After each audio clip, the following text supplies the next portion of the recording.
ntabwo bisaba ubwenge bwinshi mwana n'ibintu bigaragara nosera hirya bagiyeyo ku nkuzi na akarere kabohereje bari muri misiyo bagiye kwiga ibintu by'ubuhinzi muri Israel gukoresha government ubuse nta guverinoma gukoresha ariya we navuga imisoro yabo ngo ugiye muri melody gusa n'amafaranga yakorewe na GAEL ariko yashora mu buryo bwiwe kandi nyine nibyo navuga kandi niba ari kuri uyu muziki upfa ubwo ibyago twagize nuko twagize imiziki idapfuye kuva kera bari kuri yipfa ntari kuri igipfa rwose bareke tugira imiziki y'imirambo nyinshi aragenda ikibuno akakinyonga aragenda ikibuno akagitegesa modere murebe urukundo rwiza ruzakoreka none se indi mwe twumve ndabasha bikomeye cyane ariko sura ifite cyangwa ugiye kuyihimbira hano kwanza ngashimira coach GAEL gukora kugira aho abantu bakugira topic kuba wakoze kuko hari benshi bashora ariko batavuga atari uko bakora ibintu bibi cyangwa byiza kurushana ahubwo nuko kugira ngo boosting uba wakoze nyine bigaragara. Okay, Transit Line TV kaze mu kiganiro cyacu ndi kumwe n'abahungu dutembera mu mahoro igihugu cyaduhaye ndi kumwe na Papa Cyangwe ndi kumwe na Tonalite nicare mutuze ibyangombwa ndabyujuje hano nta muntu wadufata ntabwo turabimukira urumva dufite ibyangombwa byose Tonalite tumeze neza nta kibazo mfite Imana ishimwe ariko siko none twaciye ari nijoro ahanga wowe nande mbonye icyapa kirimo akaboro k'umutuku wowe nande we nsubize wowe nande wowe kandi nande cyangwa urumva ko umuntu abacecetse mwaciye nijoro bibaza bite mwana ni fresh nabonye bwa mbere duhura nta ndirimbo wagiraga bwa kabiri duhura nahuye nawe uri kumwe n'umuvandimwe bamwita Bumba ubwo ni Cyaze Gang harimo Nadia harimo Raya ariko amakuru mfite nuko mutakiri kumwe byagenze gute Tonalite ntabwo turi kumwe n'abasaza n'abashiki bacu kubera iki urumva nyine ntago twavukanye yego icyo cyo ndacemera guhorana nyine ntago byapfa gukunda nk'abantu mwavukanye iyo mwahujwe n'akazi n'abantu kuba mwatandukana nabyo n'ibindi bishobora nabyo byashoboka kubera nabwo n'ubundi impamvu z'akazi nicyo cyoroshye cyane byagenze gute se kugira ngo mutongera guhorana urumva Dumba nta kintu nakindi namushinza nge ufite ibyo yishinza n'igiyewe nari nkeneye ari ibindi bintu nari nkeneye ku buryo bwanjye we nawe yarafite uburyo bwiwe nyine ashaka kumpama ibintu byiwe nanjye mfite ibindi nkeneye urumva we nta kibazo yari afite ku bijyanye n'ibyo yashaka gutanga ni gihe ufite ikibazo ku bijyanye n'ibyo nshaka gukikira urumva ikibazo ni imikorere yagendaga gute imikorere yanjye nawe wenda ikintu kitari sawa mu hariya ngira ngo ni ubwa mbere ngiye kukivugaho ni kugucarinjinga muri studio niyo kintu kibunda niyo base n'ibindi wenda bikurikiyeho bindi nabyo birimo ariko byari ibintu by'umuntu ashobora kuvuga ati wenda byo bishobora kuzarangira cyo bigakemuka niki ariko ibindi byo nabonye bishobora kuzakemuka ariko ntoze gihe Tonalite nararangiye umwimerere wa muri studio ntabwo wari ugihari ntabwo byari bihari Dumba bimuganiriza se yarabyumvisha arabyakira avuga ati ntari urumva icyo kintu ntabwo ari ikintu wabwira umuntu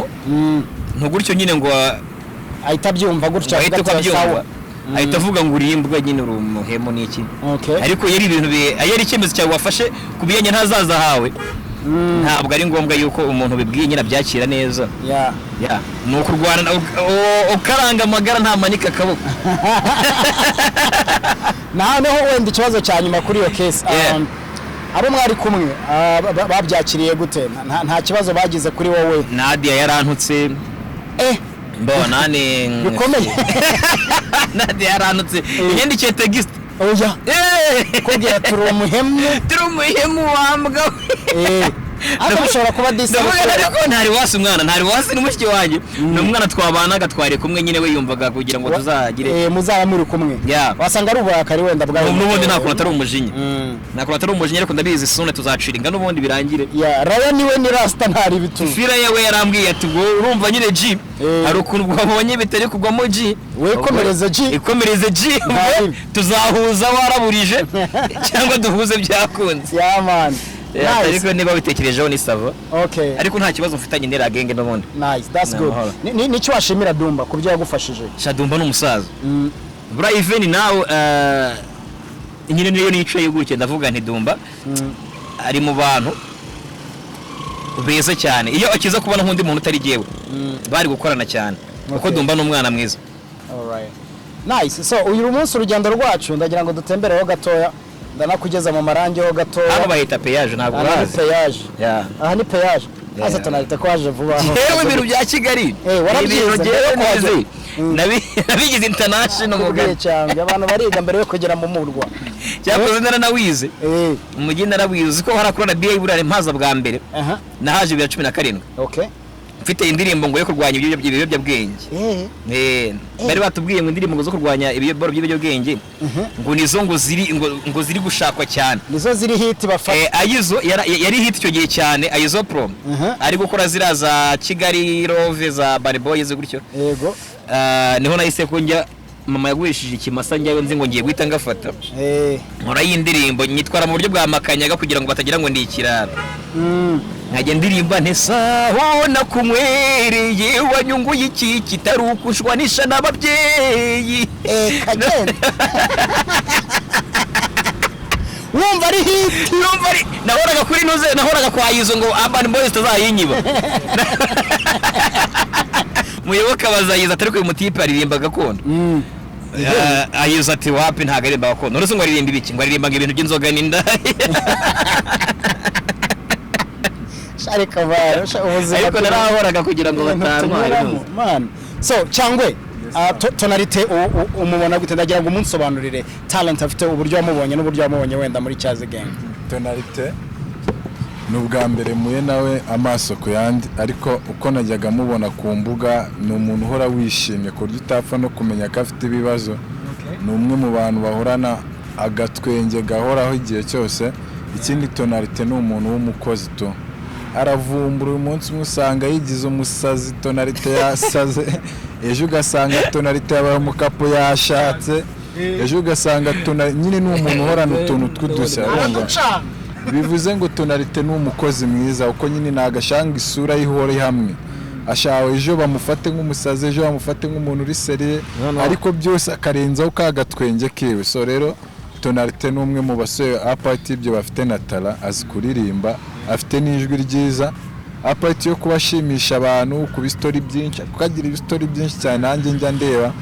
So arirekura nyine yagiye kuwa story ziwe. So rero na music imeze gutyo ni nziza ejo araza gukubita indirimbo y'ubukubona yakundanye n'umwana ejo gukubite ko byarangiye nyine njyahura ncanga buri munsi. So rero ariko nishimiye guhura nawe cyane ko Tonalite mba nshaka abantu bafite positive vibe bahurana nyine kuhaje bafite vibe nyine zimeze fresh. Yego. Nice. Ni iki wamugiraho inama uyu munsi yavuye muri Cyaze Gang agiye gutangira kariyeri ye solo hari challenge agomba guhura nazo wowe urabizi neza wabanje muri management uyu munsi uri gukora umuziki wenyine ni icyo agomba guhura nacyo agomba kwitegura guhura nacyo kandi agahangana nacyo bro. Inama ya mbere namugira no kubanza kumenya icyo ashaka hagati yo kuba umu influencer n'umu artist. Ni iki nyine ashaka kuba cyo kurenza kuvuga ngo nakomeza ari umu influencer n'umu artist kimwe kizajya kibangamira ikindi binagora abantu kumuklasa kuvuga ngo se Tonalite n'umuhanzi cyangwa n'umu influencer. Sibyo niba ashaka gukora umuziki nyine nabanza ari washyiramo imbaraga ajyaha umwanya wo ku-influencinga abantu we muke kurenza kwa imiziki. Niba ashaka kuba umu influencer umuziki ari ukukora ngo ashimishe na abantu we bakunda stories ze nabyo abikore. Sibyo ariko ikiza namujya uko nge nakunze ijwi ryafite tala yabanzaga umuziki w'imbaraga cyane akawuha imbaraga ku buryo n'umuhanzi waguha collab buriya hari abahanzi bataguha collab bataramenya icyiciro bagushyiramo. N'uyu munsi nanjye sindamenya ngo akora umuziki umeze ute kwa ko kenshi mubona kuri interview kurenza ku ndirimbo ugasanga interview ze ziri kubyiga indirimbo ze hanze ku buryo ki muri uyu munsi Tonalite afite indirimbo nziza maje kumenya indirimbo enye kandi afite izirenga enye urumva ariko uyu munsi ushaka kumushyira kuri affiche bikagura abantu nyine baje kumwumva. Sibyo ariko wamwereka abantu ikiganiro cya Tonalite bakakireba cyane kandi we purpose we numvishe ni ukora umuziki. So rero nabanza ashyira imbaraga mu muziki we. Ikindi namujyaye inama discipline ayishyira imbere cyane gusenga anakomeza akora cyane uko arakora urabona ari kwikorana nta bundi bushobozi afite ariko buri kwezi ari gusohora vision arasohora vision nyine ukabibona ko nta bushobozi burimo ariko nyine uburiye mukwe nakaba atagize arakora video audio akabisohora urumva bisa neza ariko ubona biburamo amikoro rero nakomeza gukora gutyo cyane naba abantu bazamushoramo bazaboneka so nukudacika intege nicyo namubwira discipline ikaguma ikaniyongera discipline kayisira hejuru ikindi nite ku bantu cyane we yite ku byashaka niba yararwanye urwo rugamba rwo kuvuga ngo kuko abona abantu bari gukorana batari gupushinga ibyo ashaka guha abantu nabiprovinge none abaproving nite ko ari buvuge ngo dore peti yaragiye peti yarabyimbye peti yararemaye ahubwo nyine zanzozi ze cyabyaye nashaka guha abantu abisiremo imbaraga yima abantu amatwi n'umwanya waha abantu amatwi bari gushyigikira zanzozi ziwe yego kubera icyo abantu agomba kubitondera abantu buriya nibo bantu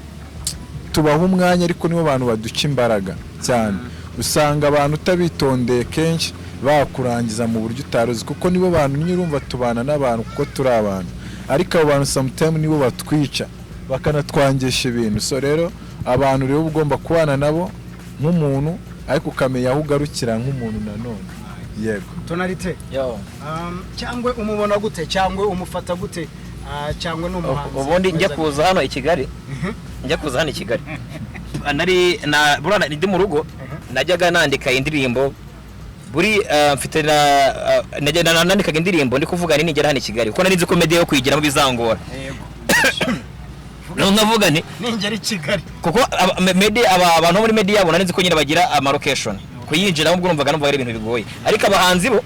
bafite nyine bo ahantu wenda bagiye baba batari ntago bahora muri studio mvuga ni ubukombaga ku gipangu ndeba umuhanzi nta kindi kintu kugenda mubwira ariko avuga ko nabandikiye ngiye mfite indirimbo zabo narebye n'abahanzi bari kugenda babikora muri iyo minsi ndi wacu nyine nafana gato cyangwa nawe yari arimo n'ubundi ariko yari akiri kumwe n'abaroka icyo gihe nawe yari mu bantu nandika indirimbo nandika n'indi ya collab n'ubundi bura mfite amakorabo menshi nagiye nandika nta gahunda mfite ko nzanahura ntazi niba tuzanahura nabo basana ariho nkumva umusani kubera mukunda nkavuga nti nanditse indirimbo tuzakorana igihe tuzahurira atari none ahanga ibaze ko even na ba melody bura mbafite n'amakorabo yabo mba narigiye nandika nkavuga nti igihe kizagera then bikunde so yari yishe umuntu aho wabonye nageze muri hudu zanjye bikomeye cyane kamugize iri kugaragara hano wagiye nyine dukubite Perezida Paul Kagame dore yazanye amavuriro dore yazanye amasoko dore yazanye ikigo nderabuzima Kagame Paul umubyeyi mwiza uri intwari nziza dore tugukundira iterambere ryawe tugukundira ibyiza byawe tuzaniye mu Rwanda inganda nyinshi warazizanye amasoko meza warayazanye n'ikigo nderabuzima urakizana Kagame Paul tugukundira ibyiza byawe tuhaye iyo niyo ufite yonyine cyangwa hari izindi shyiramo twumva cyangwa hano uratanga amanota muzana ibintu byawe urukundo dore ni rwiza cyane ndakundana n'umukobwa ndamwambika impeta y'urukundo dore nzahora muryoshya dore nzahora musimbagiza dore mureba urukundo rwiza ruzakoreka n'udakoreka si bizavamo uriya mukobwa araryoshye cyane aragenda ikibuno akakinyonga aragenda ikibuno akagitegesa dore mureba urukundo rwiza ruzakoreka none se indi mwe twumve ndabasha bikomeye cyane ariko sura ifite cyangwa ugiye kuyihimbira hano ngenda yifite ngiye indirimbo zingahe ngiye ndimbe 5 zonyine ubwo sazimye mu gihe kingana gute mu gihe gitoya kingana mva kandi kingana gute amezi 2 amezi 2 na amezi 2 ni make ndabesha mwana ni sawa okay shiraho imwe ya nyuma noneho abasamba mbahaye show y'ubuntu hano mu rusani byicwa hano uzana ibicwa leta yacu ndashimira ubuyobozi bwiza bw'igihugu cyacu ndashimira umutekano mwiza mu Rwanda dore ndashimira leta yacu dore ni nziza ndashimira ubuyobozi bwiza bw'igihugu cyacu isuku mu Rwanda dore irahari umutekano mu Rwanda dore urahari ndashimira leta yacu cyangwa nangahe ku 10 numbeshye amuha nka 6 icyambere urumva afite confidence yumva cya kabiri inyandiko ze tanga inzira ari abatatu gonga amaji inyandiko nziza arimo araririmba ibintu byiza cyane bivuga ku gihugu cyacu ku iterambere ryacu ewana 6 arafite kabisa 6 tonalite tumukubita ngahe mwana ewana 10 ku 10 aririmba afite itara ya danje abahanzi bafite ibyago arabakora ku mugati ni mubi no wadanje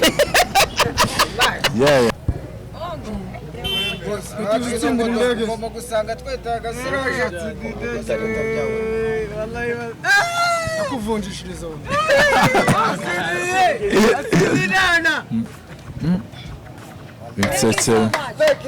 fresh sawa reka twikomereza akazi sister ndebera imodoka ndaje pusha ndaje Jozo ndaje alright so ingi ni hood yanjye tonalite iyi ni hood yanjye sibyo so tugiye kwinjira hano niturangiza dushaka hano twicara tunywe ikawa ubundi tuganire sawa fresh time ndebera imodoka yanjye ndaje fresh hano abantu tugateye imodoka no wiza iyo winjiye hano urumva umeze gute mba numva ngeze ku butaka nyine bw'amahoro cyane kapitali nyine y'umujyi wa Kigali se Nyamirambo so rero Nyamirambo ni ahantu natigise imyaka myinshi cyane kubera niho hantu havaga icyangwe cya mbere abasani bose niho babaga so rero Nyamirambo yongeze hano mu Marange hano watangiye gucururiza imyenda mba numva ngeze nyine ahantu natangiriye kariyeri yanjye alright nice tonalite nibwo bwa mbere ugeze hano reka twicare hano oya ntago ari ubwa mbere hano mpazo bwa mbere nagira ngo ni banyagiso twari kumwe mpazo bwa mbere kongera ngo nkigere nahangaha ni banyagiso twabanje gukorana nabo kugira ngo na fame banze iboneke mu gakeya baza kunzana mu hano rero mu Marangi okay so tugiye kwicara hano tuganire baduhe ikawa assalamu alaikum umeze neza aba bavandimwe mbazanya hano ndagira ngo tubahe ikawa wallahi uranywa ikawa yi tureka nje ngwereka ibintu hano ikawa yi ari ngira ukubaza ndamwika hari ikawa zinga baba indundi ikawa indundi rahabara ikawa y'inyarwanda ubwo numva habaho n'indundi n'ingande okay ntabyo nzi ntumira ari kuyungwa niyo njyamo umuhe papa cyangwe ngwitiremo ngwitiremo iyo ukunda kabisa flat white boss flat white ni sawa banza ukumve gato ushyiremo agasukari ntabwo yabishobora oya njye nta sukari flat white irimo spooning himwe iri flat nayo spoon iri flat nayo n'ubundi mane nibwo bwa mbere ngiye kumuha ikawa mane we mushyiremo spoon imwe y'isukari ngwino umusuhuze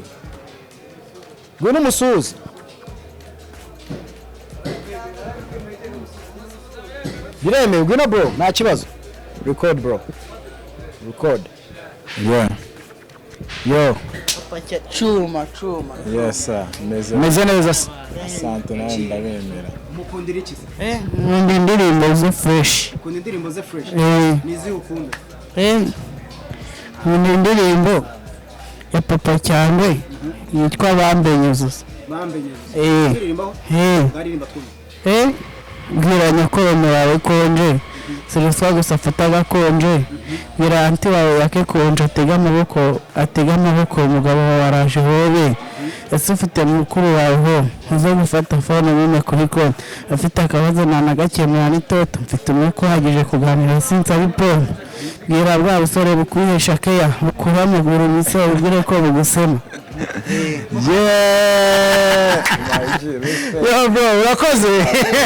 Respect. Aba tipe se. Yeah. Man turi muri interview guys muje kwifotoza. Ngabwo nufata ifoto muhite mujyana naribe. It's fine. None se ninde wafotora? Respect.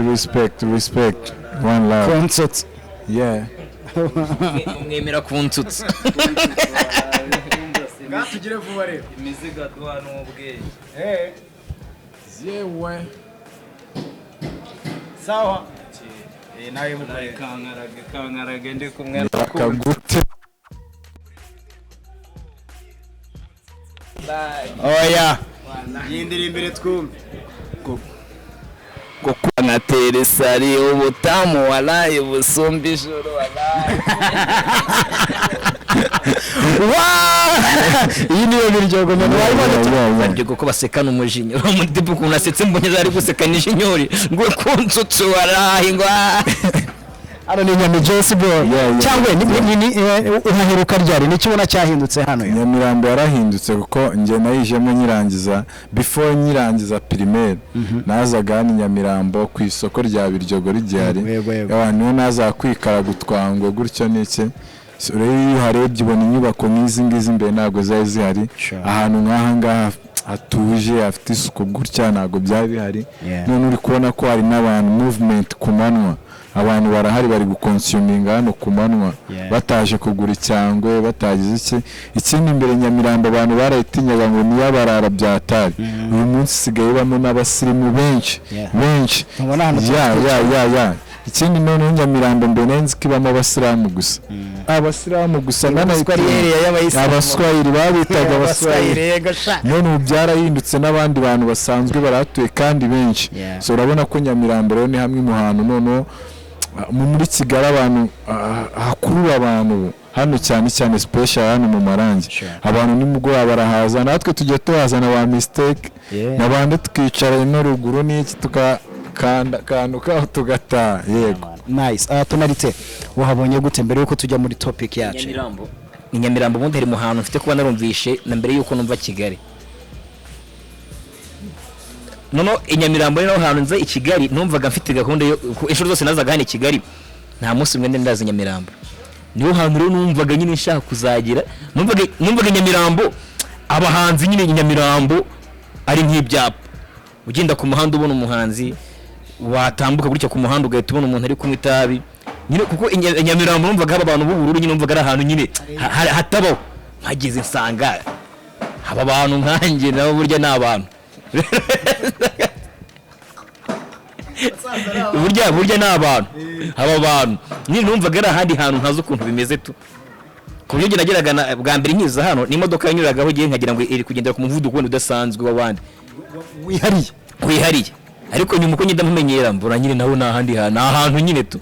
nuko ashobora kuba ari ahasirimu cyane kurusha ahandi hantu uranga abanyamujyi ba mbere ngo ni abantu b'Inyamirambo. Nice. Twe turi kuvuga kuri topic yacu reka mere kuri cyangwa gatoya kubera iki uyu munsi social media kwangiza umuziki ubwo abo bantu ndi kuvuga ni GAEL coach kubera ko ari kumwe na Bruce Melody uyu munsi abantu kuri social media Twitter Instagram ugasanga bavuga ngo aba bantu baje kwangiza umuziki wowe uri umuhanzi ubibona gute papa cyangwe ese wowe n'icyo wabivugaho kuri ibyo bintu ikintu cyambere navuga no kubanza ngashimira coach GAEL gukora kugira aho abantu bakugira topic kuba wakoze kuko hari benshi bashora ariko batavuga atari uko bakora ibintu bibi cyangwa byiza kurusha ahubwo nuko kugira ngo boosting uba wakoze nyine bigaragara so kugira umuntu agutekereze waje kuzana critique zibe nziza cyangwa imbi nuko ari ibyo wakoze babonye so GAEL rero nago tuziranye bya cyane wenda twawe rimwe kabiri ariko n'umwe mu bantu ngiye kunamubonye cyangwa kuntekereza bigendeye ku bikorwa bye no muntu twakabaye twishimira uyu munsi ko tumufite muri industry yacu bitewe nuko aba artist cyangwa umuziki wacu dufite ikibazo cyo kuvuga ngo abashoramari ni bake ku ba artist aribyo bituma bavuga ngo abahanzi nyarwanda turakennye ukumva dufite ibibazo runaka so rero kugira umuntu nka coach GAEL ufata ama miliyoni ye yagashoye mu makawunga yagashoye mu biki akagirira icyizere abahanzi nyarwanda, akaba yafata nk'umuhanzi ukomeye nka Melody, umwe mu bahanzi baba baremereye mu gihugu bayoboye abandi bari mu bantu nyine bari heavy. So rero gufata uwo muhanzi ukajya kumushoramo amafaranga ni ukugira ngo ibintu bimwe bive ku rwego rumwe bijye ku rundi. So uko yarafashe Melody ni byiza ku artiste, kuko Melody gutera imbere kwe bizaduteza natwe imbere. So uyu munsi ariko ejo bizateza imbere generation yacu cyangwa izakurikiraho. Rero Gael nge ndamushimira cyane, nta kintu mu blamingaho. Yego. Tonalite, ubona biterwa n'iki? Ubona ari iyihe mpamvu abantu bamwe na bamwe dushobora kwifata twarangiza tukavuga ngo uyu muntu runaka ari kwica umuziki nyarwanda? Sinzi, hari ikintu kimwe ndanabonyemo hano kandi nizere ko nta mutima mubi umuntu bari kubivugana. Ikintu nabonye gisa nkaho hano mu muziki wo mu Rwanda kugira ngo winjiremo bisaba nkaho hari ahantu nyura. Gael rero ashobora kuba ataranyuzeyo, bisaba ko hari abantu banza guhura nabo bawiyitirira bagira ngo ni uwabo ba Papa Muziki. Gael ashobora kuba ataraciyeyo nono, kandi we impamvu menya n'ibintu byacu bitarengaga imipaka bikaba uko hakorwaga ibintu bisanzwe, ibintu byakorwaga kera kabera nabyo byakomeje gukorwa. No Gael w'ikintu yakoze azanamo impinduka rero buri gihe ziragora kuzakira. Tekereza ko umuntu aje kugusuzuguza impinduka zanye bitewe n'ibyo utakoze kandi wenda hari ibyo wakoze nawe mu bushobozi bwawe? Ariko ntabwo yes, kandi ntabwo mu by'ukuri ntabwo ari kugusuzugura. Hari wenda hari icyubahiro umuntu aba kugomba cyuko umukuriye, ariko iyo bije muri business buri wese agira strategy ziwe. Hari strategy ziwe akoresha, nawe ukaba ufite izawe wakoresheje ziguhira mu buryo bwawe, n'undi nawe akafite izindi zizamuhira mu buryo bwe. Rero kwica umuziki ngira ngo nta ninde wigeze bivuga mye Ama G the Black wigeze avuga ati umuziki ninde nyina uhari ni Papa cyangwa na Ama G, one of them na Ama G. Rero umuziki nta muntu wawitirira, buri muntu wese agira itafari ry'washyiraho, kandi ngira ngo Gael ibintu ari gukora ni ibintu bazabona umusaruro wabyo byibuze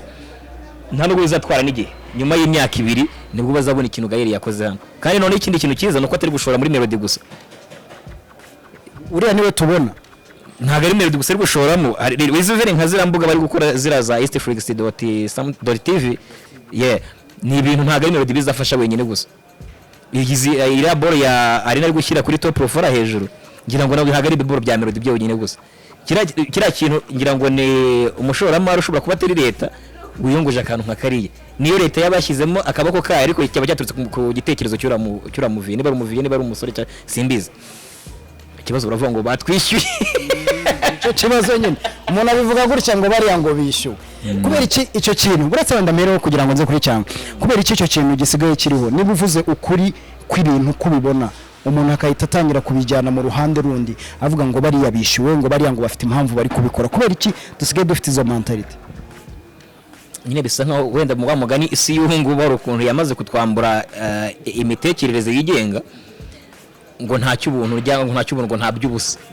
Nyine umuntu wakumva ko udashobora kuvuga umuntu neza cyangwa umuvuge neza nta kintu yaguhaye. Hari abantu babyumva gutyo kudashobora kuvuga ngo Raki ararenze ameze neza muri media, afite ukuntu afashe imiziki nyarwanda n'iki, ngo nta kintu yaguhaye. Ikintu cyo kuvuga ukuri ku mutima nyine gise nk'icyacitse amazi, hakora ikintu wahawe, kuvuga ni njya mu kanwa, kuvuga kubera ko kandi turamaye turacyari bazima. Iyo umuntu akora ibintu birenze tuba tubibona ko ibintu akora birenze. Rero kuvuga ngo Gael yashoye amafaranga mu muziki, ntabwo ari ngombwa ngo mpande amafaranga kugira ngo mbone ko yashoye amafaranga mu muziki.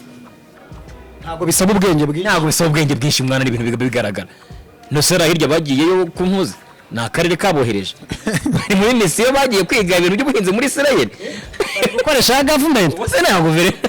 gukoresha wenda banga imisoro yabo ngo ugiye muri Melody gusa, amafaranga yakorewe na Gael ariko yashora mu buryo bwiwe. Kandi nyine nibyo navuga, kandi niba ari kuri uyu muziki upfa, ubwo ibyago twagize nuko twagize imiziki idapfuye kuva kera. Niba ari kuri yipfa ntari kuri igipfa rwose, bareke tugira imiziki y'imirambo nyinshi. Akoze Tonalite cyangwa ubona biterwa n'iki, bikomoka kuki kugira ikintu nk'icyo ngicyo ukizane mu bantu ushake no kukibinjizamo ku ngufu? Nge ku giti cyane kuno mbona ko buri abantu babikora bafite impamvu zabo zitandukanye, ariko ntago twakabaye turiho ngo ducine by'abantu cyangwa se tugaragare ku ruhande ruri negative cyane kurenza ibiri positive. Iyi ngiyi ni yanjye twari twabivanze wayinyweho ntari bino wundi gusogongera se mu kinyarwanda n'icyaha. So, rero kuri coach Gael niyo n'ibyo bintu byabo sindi bitindeho cyane kuko sibyo mba mugiye urebye munsi yanjye abi coach Gael nta kintu mfasha nka papa cyane mvuge ngo hari ikintu ari kumfasha ngo ngiye kumuvugira ariko nanone sinabura kuvuga ko ari gufasha abahanzi kuko Melody ni umuntu ukora umuziki kandi nawe nkora umuziki kandi nibyo ari gukora ari kubikorera umuziki. So rero ngiye navugira coach Gael abo ngabo so kuvuga ko mbarwanyije uko nanone tubaye mu muziki udafite criticism nanone uwo muziki ntago waba ari umuziki ariko nanone niturengere nidushyiremo amarangamutima ngo dukabye niba coach Gael turi kumushimira tumushimire ku byo yakoze niturengereho ngo ducinye inkuru ariko nanone tumugaye ariko tutagiye gushyiramo hating cyane biriya bintu bakoze ku ruhande rumwe nge n'isa ariko barakabije birenga kuba yari criticism ivuga ati wenda coach Gael yakoze rikosi niri barivuge nyine turibone ko ari ryo kosa ariko nibazanemo hating. So rero biriya bintu aho bigeze ntago bikiri gukora critique kuri coach Gael haje mu rwango nyine utazi ngo bishingiye kuki ari nacyo kintu kibi icyo kibi cy'urwango urumva nshaka kuza ngavuga ni Lucky ni umunyamakuru mwiza urumva kuko yakoze ibi yajya afasha abahanzi gutya afasha n'abandi batari abahanzi hashyira full stop ukabyumva nawe ukagenda kubyihigira ese koko Lucky ni umunyamakuru mwiza ajya akora ibyo bintu ukazavuga wawe ko babivuze nibyo ni umunyamakuru mwiza nshaka kuvuga Lucky rero buriya mumubona ni umuntu umeze gutya na gutya sinshake guhora mbibumvisha nge nkabareka namwe mukajya kubyirebera nawe mukavuga Lucky nanjye kuko ndamubona gutya rero iyo ukomeje uzana ibyo bintu buri munsi niho twita tubona ko harimo n'urundi rwango rwihari. So rero kuba baravuze kuri ya ni ibisanzwe umuntu wese baramuvuga iyo wateye imbere hari abakuvuga neza n'abakuvuga nabi. So coach Gael kuba uyu munsi ari kuvugwa nabi nuko hari ibintu byiza yakoze kuko iyo akora ibintu bibi ntabwo bari bumuha umwanya ariko yakoze ibintu byiza bagomba kumuha umwanya wo kumuvuga nabi nyine kuko abamuvuga neza barahari Melody agomba kumuvuga neza na team kuko abakora ibintu byiza birirwa bavuga ibintu byiza natwe tubibona ko ari byiza turabivuga. So rero abo batabibona babona ko yakoze ibintu byiza bagomba kuvuga ibibi kuko bashaka nabo bakora ibyo bintu ariko saye bakorera. So rero ku giti cyanjye coach Gael akomerezaho ahubwo n'abandi abashore mu benshi bawicire rimwe none wose usambagare. Yego nice. Wenda turi no kuva kuri ibyo ngibyo kugira ngo dukore gahunda zacu zindi. Tonalite ni ikibazo kimwe urakinsubiza na cyangwa wakinsubize mu muziki ako kantu ni sawa cyane ni babiri professionnel mu group ntago nakuzana ahantu ha fake urumva uyu muziki twavuga ngo dukeneye abashoramari ngo batinyuke baze bashora imari mu muziki nyarwanda baze bafasha abahanzi badafite uburyo kugira ngo bagere kure umuziki wacu ugere kure. Uyu munsi umuntu runaka araje yinjiye mu muziki aje gufasha umuziki aje kugira ngo nawe agerageze ibyo abandi bagerageje nabo noneho bibaye ikibazo ntibiri buze gutuma abandi bashoramari bavuga ati ibi bintu ngiyemo uriya bamuvuze gutya ngiye bazamvuga iki ubibona gute automatically urabona nkari ahantu wenda muri za Nigeria n'ahandi abantu bashora intoze amafaranga mu muziki ni abantu bakoraga babigeze bakora ku muziki kibavana amafaranga barayagira. Hano mu Rwanda nta bantu turabona bafite amafaranga wenda bayavanye mu muziki kugira ngo vuba ngo ufite urukundo rw'umuziki nyine bavanye amafaranga mu muziki ngo bagaruke nyuma bayashore mu muziki. Abantu bakoze umuziki no mu Rwanda ntabwo nyine bagize amafaranga menshi cyane ku buryo bagaruka yashora mu muziki. Bivuze ngo abantu bafite amafaranga nabakoraga izindi business hano mu Rwanda aho bashobora kuba baza mu muziki bagahereza amafaranga abanyamuziki noneho deni nyuma abo bahawe amafaranga n'abantu batakoraga imiziki bo akaba ari bahuko bazayashora nka Melody buriye kereka bari gufatira nk'urugero n'ibyo twavugaga hariya nka Melody buriya byazamworohera kubera nyine amafaranga ye azaba afite inkomoko ku hantu ku muntu utarakoraga imiziki imbere ariko we mu gihe kizaza akazayashora mu bana bandi bazaza kumva bikazaborohera. Aba baviro bari basanzwe bikorera ibintu byo kuderivaringa amasima bacuruza insenda iyo bari kumva bicururiza imiceri za kawunga imiceri na kawunga iyo ari kumva ibintu byanyu ngo by'abasore b'urubyiruko ngo bari kubirwaniramo avuga ati katsindwa n'Imana ndigumira kuri bushari ndigumira ku rusenda rwajye ntabwo ibyo bintu bizamo kandi mu byo kuri bo bari bafite amafaranga. Iyo rero hageze nk'umuntu ufata initiative nk'iyo ngiyo akavuga ati reka shora amafaranga mu muziki yageramo agacibwa intege n'ubundi n'abantu basanzwe mu muziki umuntu birebera ku ruhande utanabizi neza amakuru abona wari kuyabona kuri internet gusa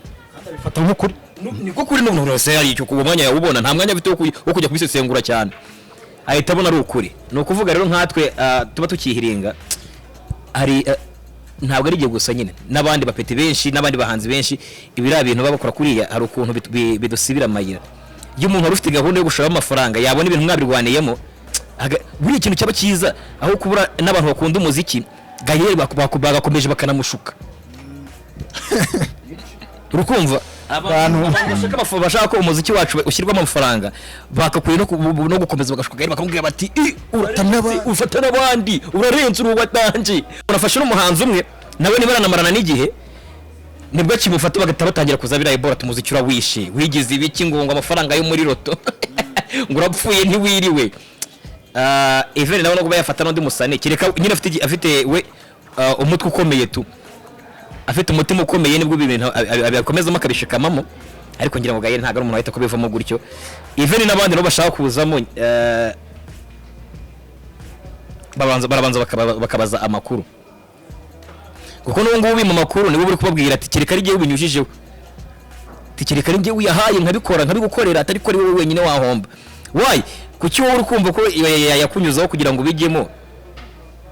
kangira ngo nta mahoro bashoye amafaranga mu muziki mu buryo buzima bahombye ni bakeya urangira ngo na Badirama afite uburyo yaranijwemo cyane kandi nabo yaranijwe n'abantu bari mu muziki mo hano wenda ntago ari boro yo kubanga bahombye cyangwa ngo tuze kubigarukamo n'iki ariko nawe abantu bari bazanye amafaranga hano abasaze muri abo baramunaniza n'ubundi birangira bigenze kuri ni ukuvuga iyi muziki yacu zakomeza igira abasani bari kwaka icyabiri nko kugutahuraza kubuntegera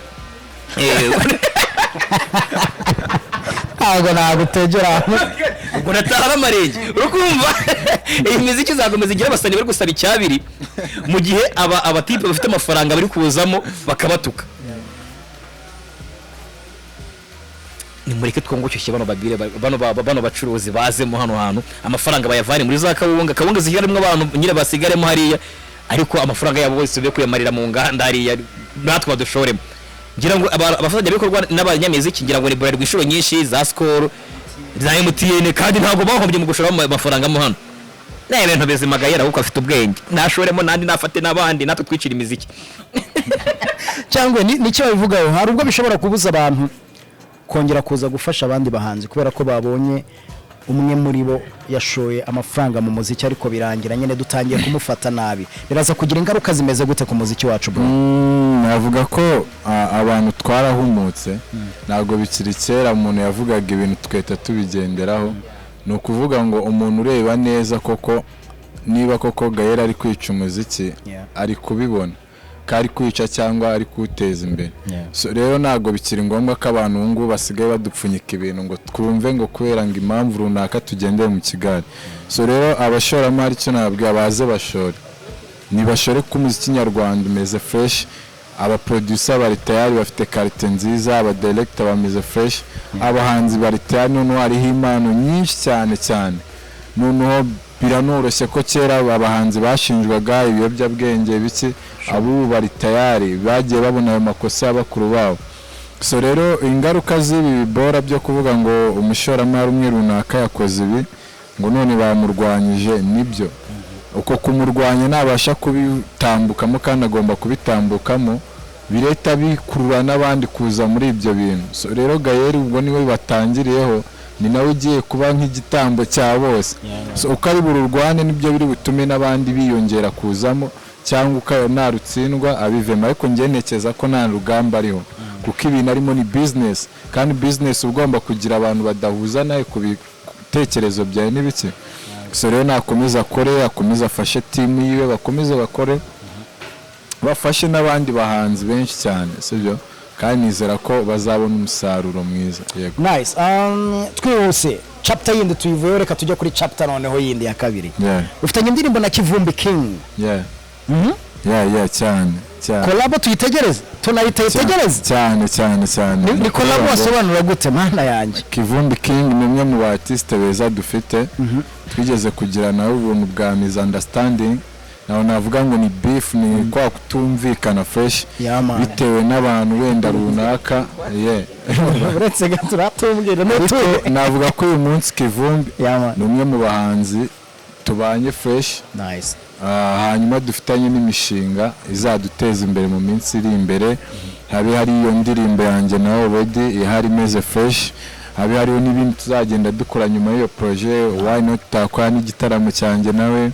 why not tanahurira no mu bindi bitari kuba twakoze indirimbo gusa. So uyu munsi njye na Kivumbi nabwira abantu ko tumeze neza binyuze kuri wowe, ubwo wadufashije ukaduhuza tugahura tukaganira, natwe nk'abantu bakuru tukabona ibyo turi gupfa nta mpamvu, nta n'ikintu twapfaga, ni misunderstanding yari ahari. Ariko ubu ngubu nta igihari, tumeranye neza, turi gukora, ari bari gukora music ndi gukora yanjye, tunafitanye igikorwa vuba abantu bari bubone kandi cyiza. Yego. Nice, byiza cyane. N'utuye tunubuka se muri ntuze ubundi bifu zakira ibintu ikintu cyajyaga gikunda kubikomeza cyane, wasanga ari ibintu abantu bose bagize passion, niba abafana b'uyungu bagahita bavuga turi ahangaha nta handi turi buze kujya. Niba ari bifu y'umusani n'umusani ugasanga bisubira kure n'igikundi cya wa musani bose ugasanga bicitsemo ngo nta gitaramo cy'umujyama twajyamo. Ariko kuri ubu ngubu ubusanga bagufana banafana nuriye. Noneho rero iyo mwashwanye usanga ari bifu yanyu mwenyine muri kwigora, mwenyine abafana banyu nta kibazo bafite, mwese bafite ugasanga ni wowe nawe gusa. Noneho ariko rakaro nakoze muri la bifu ya Papa Cyangwe baratipe kwandika amameme. Hari amwe nabonye Papa Cyangwe banditse bari kuvuga ngo ni gute ngo tuzasobanurira abana bacu ngo ko Kivumbi ngo yagenye ngo bifu n'umushumba. Noneho mbona kuri Kivumbi nawe banditseho baravuga ngo Kivumbi ngo nura mutipe dusaba Imana ngo niwe abantu babiri mu Rwanda ngo baririmba ibintu mu Cyongereza ngo abantu batumva. None mitambara ubundi mwese ko bari kubabwira ko bari kubavuga nabi muri ko Rwanda niki abajirane bafite collab urumva ko ibintu ni fresh mitambara ngo abahuje none abahuriza y'ingozi mvuga ni waneza waraye twagiye Bujumbura hariya turaje turaganira tubaze kwirira imicece dusanga dupfa ubusa. So kuva muri Cyaza Gang uyu munsi ufite it's over, right? Ni feedback ufite, ni feedback imeze gute nkuko turi kuza mu modoka Papa Cyangwa ari kutubwira ati ni ibintu nyine bigoye nje nabibayemo ariko ugomba kubikora. Ni feedback abantu bakubwiye gute, ni indirimbo imeze gute ubu ngubu umuziki wawe ugiye kuwukora mu buhe buryo bro? Ikintu nabonye cyo nuko mfite abantu, ariko mfite abantu ntari mfite ntarakora imiziki. Bivuze ngo abo bantu baje ntago baje kubera Muhire Pole Boris, niyo mazina yanjye y'iwacu, n'abatonalite abo bantu. Nukuvuga ngo imiziki ntayitanga ntago bamfana nk'umupfumu nka Rutanga rw'amaboko. Rutanga afite abafana biwe b'ubupfumu, rero nanjye mfite abanje b'imiziki. Nukuvuga ntakora imiziki ni amasegonda guhita ko mbabura, ariko ugenda biboye nyine maze gucomoka. Hari abantu bashyigikiye, niyo mpamvu buriya uko abantu bagushyigikira cyane ni nako na pressure yiyongera nanone.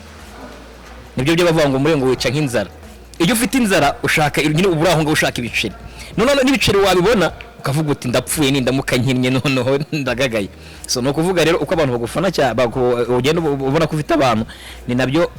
pressure yiyongera nanone. No kuvuga rero nyine ngomba gukurira pressure n'umutwe wanashyushye, ariko nta pressure nagira ku buryo rasora ibintu bibi. Ni ikizere bari kungirira cyangwa ikizere bambonamo mba mbibona ko bari kumbonamo ikizere bambonamo ntabwo gishobora gupfa ubusa. Buri kintu cya mbere ikizere kugira ngo abantu bakikugirire biragora, ariko kukigutakariza bikoroha ni amasegonda. Ushobora kuba warakoze nk'imyaka nk'ingahe yose kugira ngo ubake ikizere bakagira bakakikugirira, ariko kugira ngo bakigutere akantu kangana urwara kandi n'abo batipe bararakaye kugira ngo bongere bakwemere ugaruke bongere kukugirira ikizere ngo bagarukemo. Bisaba izindi mbaraga zirenze wakoresheje bwa mbere kugira ngo bajyemo bwa mbere. Ndakiri mu kibazo wambajije cyangwa natanye? Urimo cyane urimo strategy uri buze gukoresha n'izi kugira ngo ugumane nabo bantu. Strategy rero ndibuze kuza gukoresha ntabyo bari banzeho bwa mbere, wenda ngomba bwire ngo nzabijyaho, ahubwo ibyo mfite kubera ni nabyo ntangiranye. Ikindi kintu cyakoze ikintu nzayikora cyo ntabwo nzongera kugira, ngiye kureba uburyo nje nigeranje bakunze kubinyandikira muri comment batudiyo ni nziza uri kuririmba neza, batari ko ikibazo cy'ishusho riri kuba ikibazo. Ariko ishusho buriya nkuko Kivumbi na Cyangwe igeze kubivuga, ishusho ni amafaranga bro, nta muhe zizamo, hari muhe ziza muri video. Ngo bararakaye b'amashusho uko uzi ko ishusho niyo waba ngo wiyeranje kugira ngo kuri ishusho byibuze ririmo umukobwa ishusho ririmo umukobwa gusa niyo bari gukamiza telefone. byibuze kugira ngo abonekemo kugira ngo ayo mafaranga ibyo bintu bize kuza gutwara amafaranga ari munsi y'ibihumbi 100 ari munsi ni ibintu bigoranye kugira ngo umubebe mubonemo umubonemo inoti ziba ziri hariya nibuze uzi ko indirimbo ishobora kujyamo abahungu 47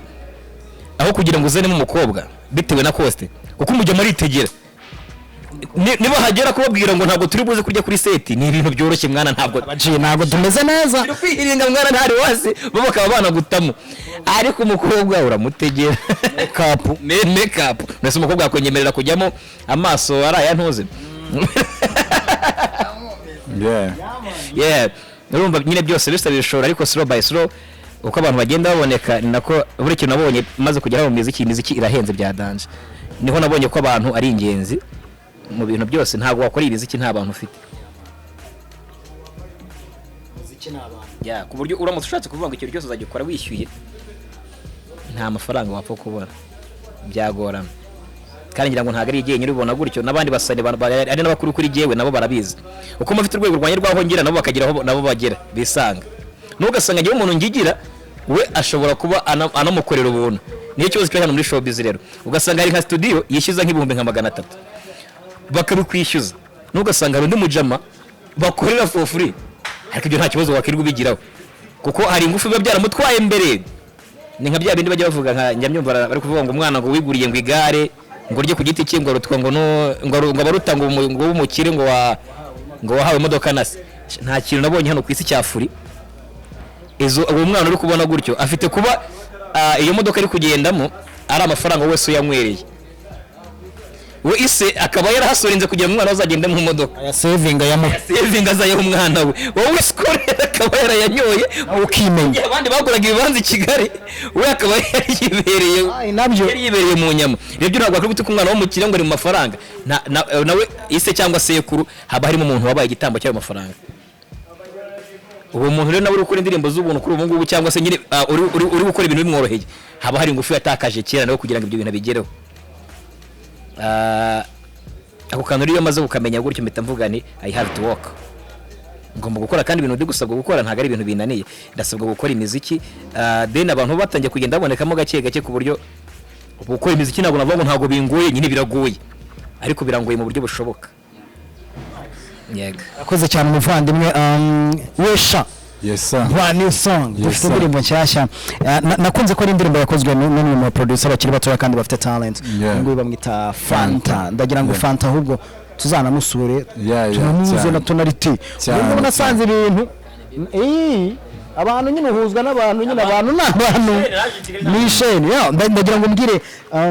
kuri product ufite Fanta ni iki cyagushimishije kuri we kuri product ufite mbere twavuze kuri koze mwakoranye EP kozwe na Fanta no producer iyo byumvishe beat indirimbo uburyo nyine arrangement y'ibyo bintu byose